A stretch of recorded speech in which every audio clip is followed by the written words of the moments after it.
Bismillahirrahmanirrahim. This is the fourth part of my series that in which I am teaching chapter number 17. And in this portion, now we come to the glycolipid portion.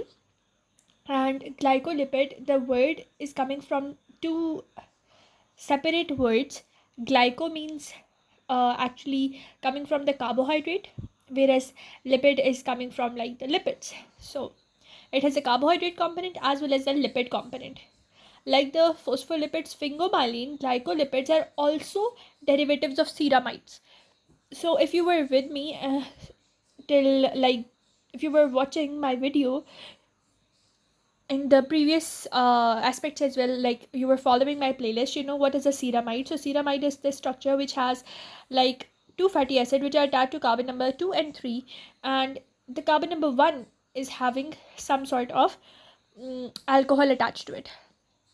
So in this situation, ceramide with a long chain fatty acid, this carbon number 1 can be like separated. This alcohol, if it is not attached to the carbon number 1, this whole structure is known as a ceramide, but when the alcohol gets attached to it becomes another type of molecule. So it has a sphingosine backbone, uh, and then it has two fatty acids. So in which a long chain fatty acid is attached to alcohol sphingosine. So long chain fatty acid is being attached to the alcohol backbone or the sphingosine alcohol. Therefore, they are more precisely called glycosphingolipids. Why do we call them glycosphingolipids? So it is actually a glycosphingolipid structure.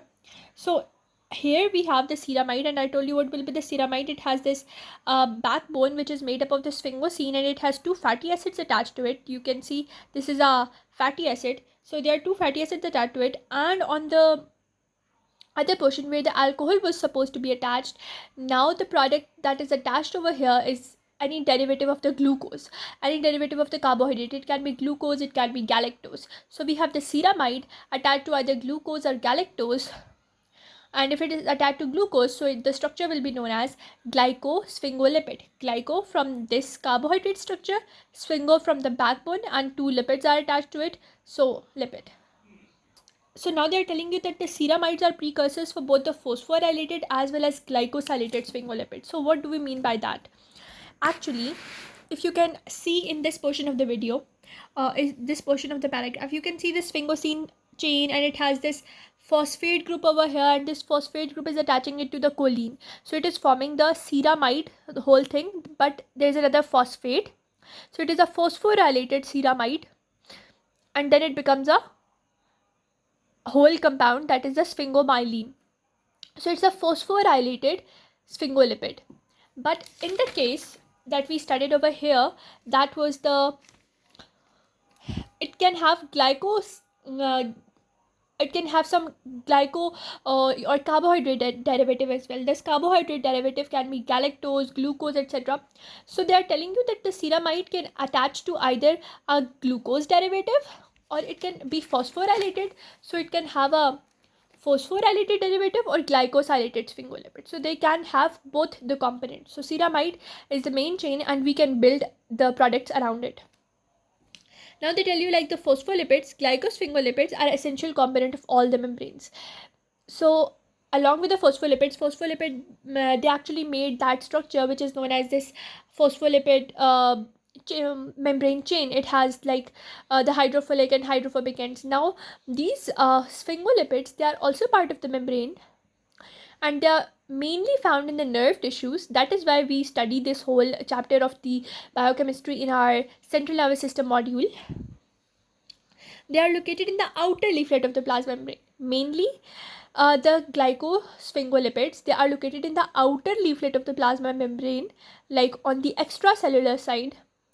So that's why they are having interactions with the extracellular environment, and they play a major role in adhesion, recognition, growth, and development. So what is going to be adhesion? For example, another cell or antigen comes to be attached to sphingolipid is going to help in adhesion. Then it is going to recognize the type of antigen. Then it is going to, for example, it can help in endocytosis and exocytosis as well. So it will be involved with growth. And if it engulfs some other cells like phagocytosis or something, so it can also help in the development. So at recognition, first thing is recognizing something. So it acts like a receptor. So it recognizes something, then it allows the substance to be adhered, allows growth, and allows development. Now they tell you that the membrane glycosphingolipids associate with cholesterol and GPI anchored protein to form lipid rafts. So what happens is, for example, this was our phospholipid bilayer. I'm only showing one layer, but you actually know. Okay, I'll show two. So I'm showing two layers of the phospholipid bilayer. Let me zoom in a bit. So what happens in the previous video, if you have watched, I told you that there's a GPI anchor, and this anchor then attaches your cholesterol or your sphingolipids to them. So this GPI anchored protein is making a lipid raft type thing, and this lipid raft is going to organize and regulate membrane signaling. Mainly it is helping in the recognition, it is helping in the organization, it is helping in regulating and trafficking the molecules or substances that are going to be attached to the membrane. That is the lipid raft function. Now since the glycosphingolipids, they are attached on it, and like they are going to give a proper cell its identity, so they are supposed to be antigenic. That is why they are present on the ABO blood group. For example, I'm B positive. It means that all the um, glycosphingolipids that will be present on my cells, they will be B antigen, right? Now they tell you that the carbohydrate portion of a glycolipid, now they tell you that the lipid portion is going to anchor it. For example, the fatty acids, they are going to be anchoring substances, whereas the carbohydrate portion is going to act as the antigenic main molecule. The carbohydrate portion is antigenic, whereas the lipid portion, for example, this is the lipid portion, so this lipid portion is a membrane anchor. So they are co-opted for use as cellular receptors. So it acts as a receptor, as I told you before, and this is the lipid portion which can help in anchoring, whereas this is the glycosylated portion or the carbohydrate derivative portion, which is going to act as a antigen determinant.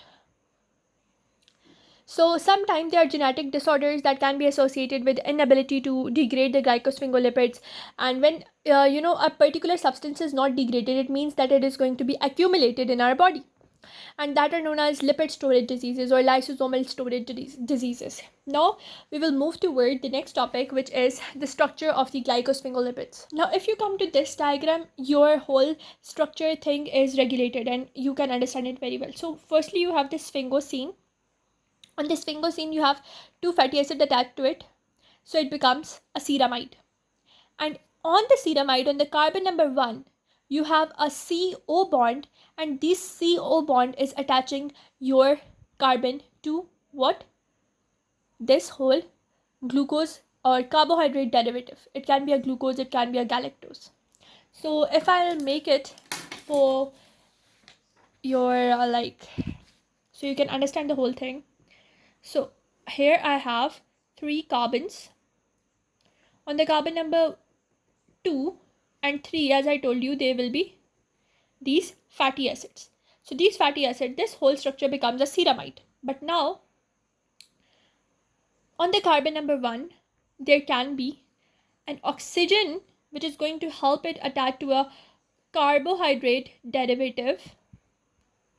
So then now this whole structure becomes, what does it become?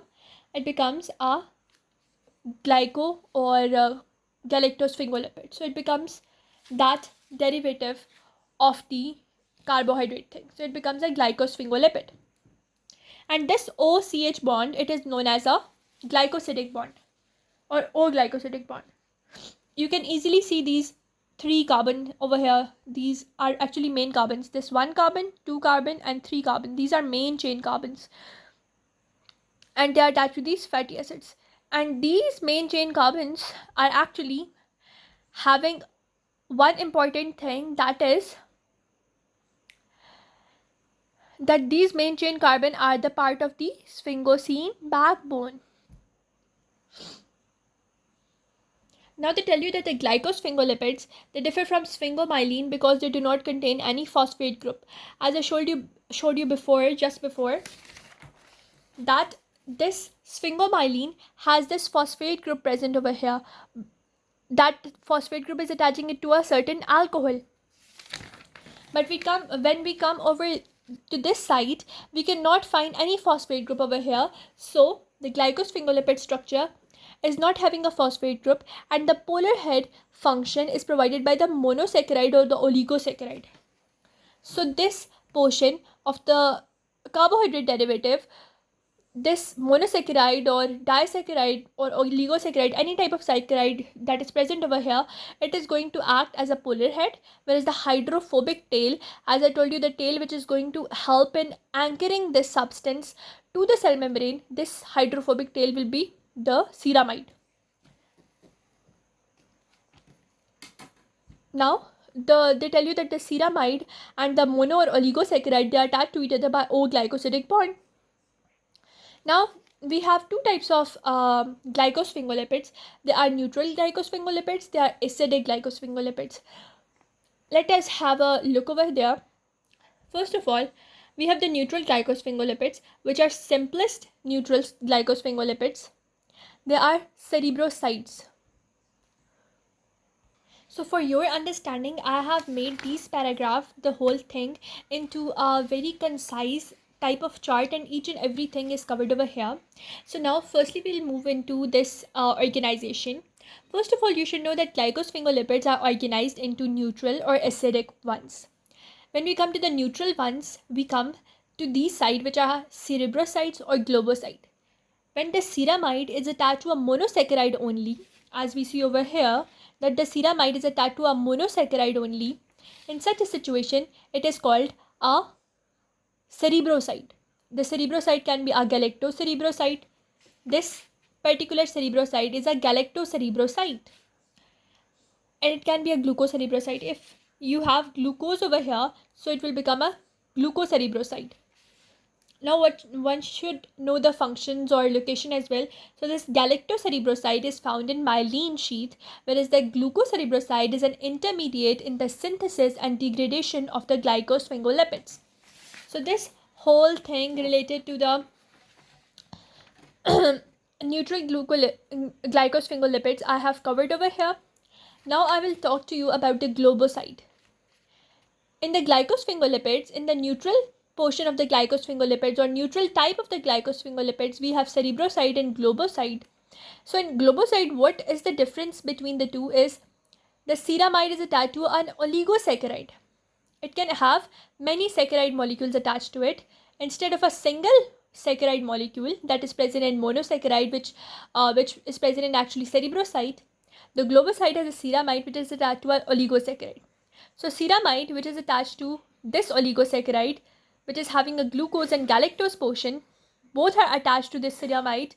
So it means this type of structure, whole structure, we call it a globoside. And in this situation, the globoside will be a lactosyl globoside or lactosyl ceramide. Something like that. Sometimes they tell you that the ceramide can also be attached to an acetyl galactosamine. This is also a type of oligosaccharide. Main body is a ceramide. But if the ceramide is attached to a monosaccharide, it becomes a cerebroside. But if it is attached to an oligosaccharide, it becomes a globoside. And both the cerebroside globoside are neutral.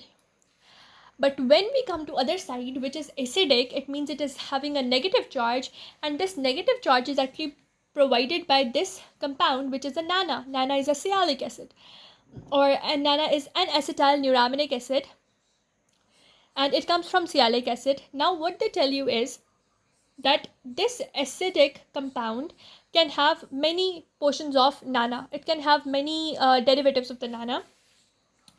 Now to name the derivatives, we have this organization MDTQ. M is for mono, NaNA molecules.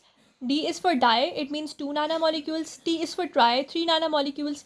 Q is for quattro, it means 4 NaNA molecules. So number of the NaNA molecules in a acidic glycosphingolipid can be denoted by the M, D, T and Q subscripts. Okay, like they have written in this subscript, right?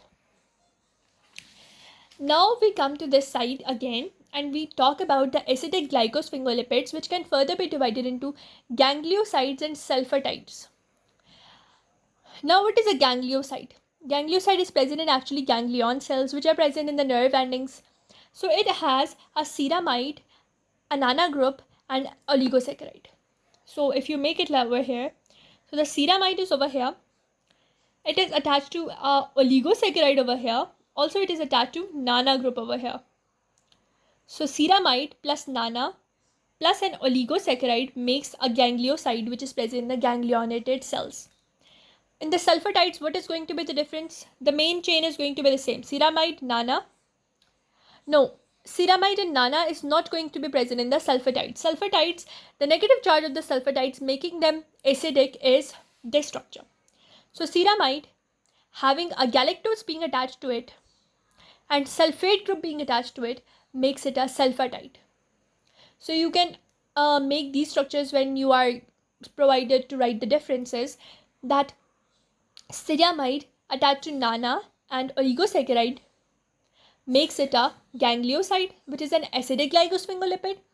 Whereas to find the acidic glycosphingolipid, which is also sulfalated, you can have a ceramide with a sulfate attached to it and also a galactose attached to it.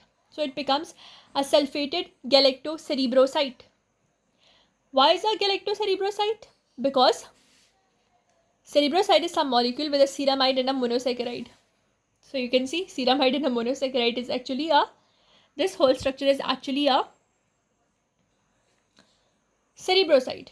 So sulfated cerebroside is actually a sulfatide.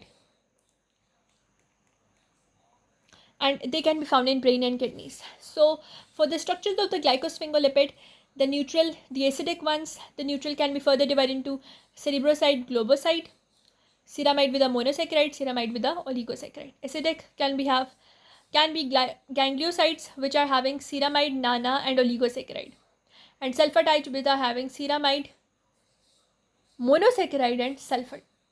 This is whole scenario related to the glycosphingolipid structure. In the next video, we are going to talk about glycosphingolipid synthesis and degradation.